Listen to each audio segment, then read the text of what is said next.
और इस तरीके से थोड़ी देर के लिए मैं इसे कवर कर दूंगी। 5 से 6 मिनट के लिए सारा कलर मैं ऐड कर रही हूँ।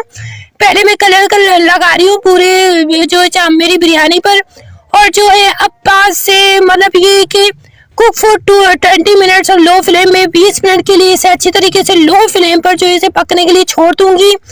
और जैसे ही मैं इसे 20 मिनट के बाद खोलती हूँ तो ये देखिए माशाल्लाह माशाल्लाह सुभान अल्लाह, आप ये समझ लें कि आधे घंटे के अंदर आपकी बिरयानी तैयार हो जाएगी। आप अपने मेहमानों को खिलाएं, सिर्फ आधे घंटे के अंदर इतनी बढ़िया चिकन बिरयानी आपने कहीं नहीं खाई होगी। झटपट तरीके से बनाएं, मुझे कमेंट बॉक्स में बताएं कि आप किस तरीके की खाना चाहते हैं और कैसी लगी आपको आज की रेसिपी। बिल्कुल आप बनाकर कमेंट बॉक्स में लिख सकते हैं।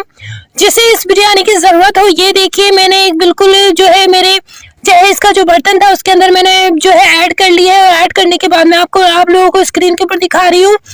माशाल्लाह अच्छे तरीके से मैंने